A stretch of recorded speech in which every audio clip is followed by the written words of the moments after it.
Peringatan Hari Ulang Tahun ke-80 Republik Indonesia tahun ini akan berlangsung dengan suasana yang berbeda dari tahun-tahun sebelumnya. Pemerintah membuka kesempatan bagi masyarakat untuk hadir langsung mengikuti momen di Istana Merdeka, Jakarta. Bagaimana memaknai peringatan HUT RI tahun ini dan apa bedanya dengan peringatan HUT RI sebelumnya? Untuk membahasnya sudah bergabung bersama Jurnal Merah Putih, mantan wartawan Istana Harian Kompas, Suhartono. Selamat siang, Mas Har. Mbak Glenis. Nah, ini ada yang berbeda ya, kebijakan dari Presiden Prabowo untuk mengundang masyarakat datang begitu ya di kenaikan atau penurunan. Bagaimana memaknai hal ini, Mas? Yang pertama bahwa antusiasme masyarakat itu tinggi karena Presiden Prabowo untuk pertama kalinya menyelenggarakan peringatan 17 Agustus. Detik-detik penaikan bendera dan penurunannya. Yang kedua, masyarakat juga antusias karena ingin tahu apa yang akan diselenggarakan oleh Presiden Prabowo untuk pertama kali dalam penyelenggaraan 17 Agustus ini. Kan pengen sama ini udah tahu dari era-era sebelumnya ya. Nah ini kan Prabowo ini kan upacara pertama Prabowo ya, juga pertama ya. kali ya. Apalagi kan Presiden 3 kali ikut pemilu kan kebetulan kalah ya. Jadi pasti punya semangat yang tinggi. Nah rakyat ingin melihat semangat yang tinggi itu seperti apa. Nah yang kedua juga peringatan kali ini berbeda dengan tahun sebelumnya. Tahun sebelumnya itu diperingati di 2 tempat. Presiden Jokowi dan Presiden terpilih Prabowo ada di halaman Istana Negara IKN, sedangkan Wapres Ma'ruf dan Wapres terpilih Gibran Rakabuming berada di Istana Jakarta, di halaman Istana Merdeka Jakarta. Nah, yang sekarang juga muncul adalah semangat Presiden, Mbak.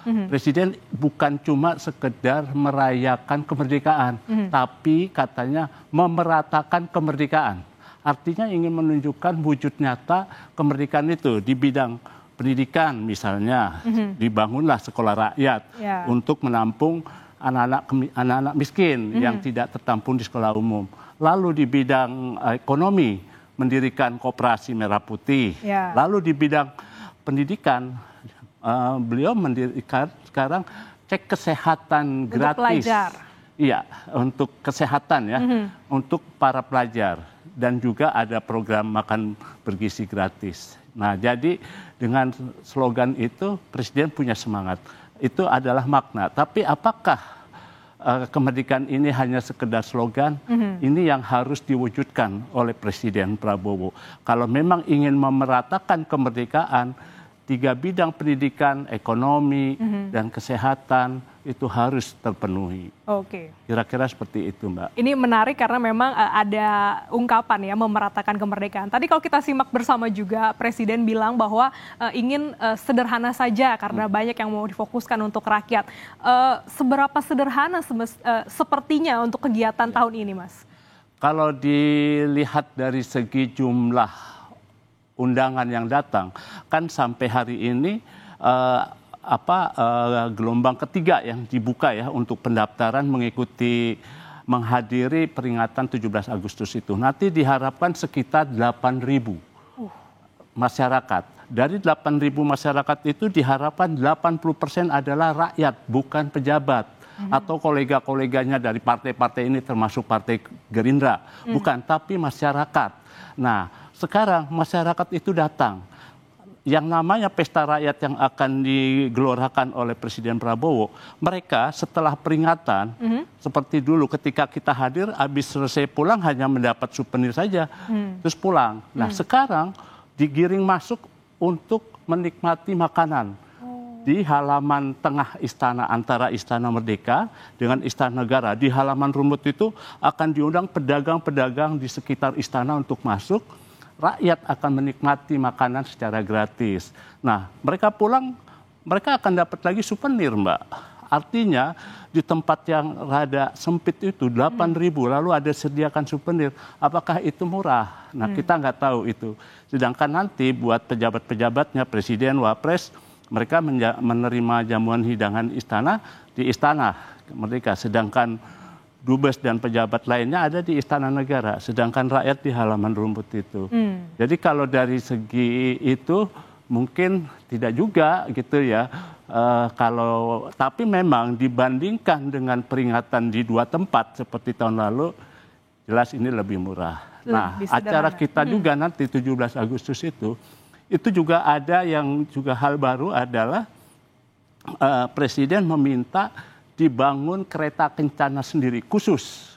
Kereta kencana yang tidak ada tutupnya, Mbak, yang akan mengambil bendera. Nanti di situ ada paskibraka, mengambil bendera di Monas akan dibawa ke istana untuk dikibarkan. Nah, sore harinya setelah diturunkan dengan kereta kencana diantar kembali.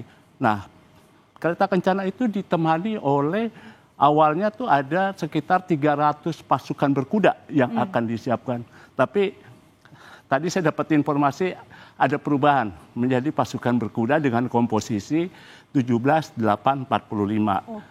Gitu. Karena memang sulit juga, Mbak. Kita kan nggak punya pasukan berkuda sampai berjumlah 300. Kecuali kalau mengajak dari Persatuan Berkuda Nasional gitu ya. Nah, itu terus juga ada acara-acara rutin seperti pertunjukan dari pesawat-pesawat TNI AU yang akan flying past di atas gitu ya. Jadi kemeriahannya itu yang diharapkan oleh Presiden Prabowo. Oke, jadi sedikit berbeda dari mengundang rakyat untuk kirap bendera pusaka. Sedikit dengan singkat, Mas Har, kita juga ingin tahu sebenarnya bagaimana sih perayaan HUT kemerdekaan oleh presiden-presiden sebelumnya. Di presiden pertama, Presiden Soekarno, itu perayaan pertama setelah ibu kota Jakarta dipindah ke Yogyakarta itu dirayakan di halaman Istana Gedung Agung. Dari sejak tahun 1947 sampai dengan 49. Itu perayaan sederhana. Belum ada paskibraka, hanya adalah pejuang-pejuang yang mengambil inisiatif untuk menjadi pasukan pengibar bendera. Nah, setelah ibu kota dari Yogyakarta pindah ke Jakarta, untuk pertama kalinya tahun 1950, Bung Karno menggelar peringatan upacara 17 Agustus di halaman Istana Merdeka.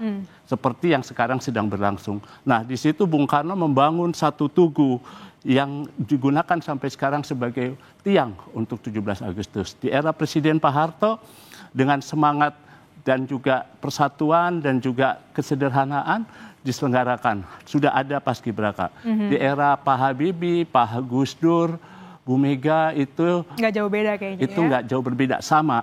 Tapi yang menarik di era Pak SBY itu juga menarik, meriah sekali karena kita mulai mendengar tuh ada lagu-lagunya Pak SBY yang dimunculkan di tengah-tengah setelah acara itu. Dan di acara itu Bu Mega tidak pernah hadir.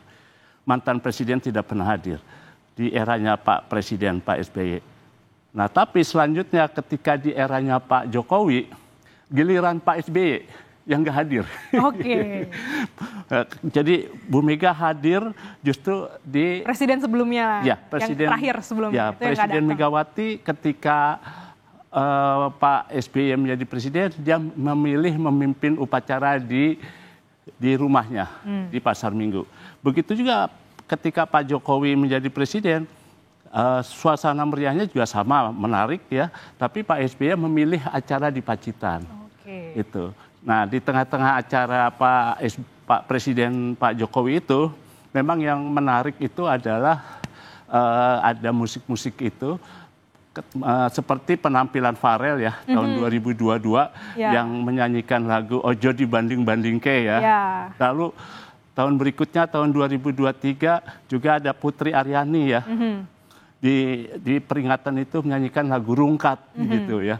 Jadi suasananya itu berbeda memang setiap tahun. Bisa dibilang setiap presiden punya ciri khas masing-masing, termasuk ini Pak Prabowo. Kita nantikan nanti di tanggal 17 bagaimana perbedaannya, kemeriahannya. Semoga ini bukan hanya sekedar perayaan biasa, tapi juga bisa sesuai dengan harapan dan tujuan dari Presiden Prabowo. Ya, memeratakan kemerdekaan. Ya, memeratakan kemerdekaan. Terima kasih Mas Har sudah berbagi insight dan juga cerita terkait dengan peringatan kemerdekaan Republik Indonesia dari presiden-presiden sebelumnya. Terima kasih, saudara.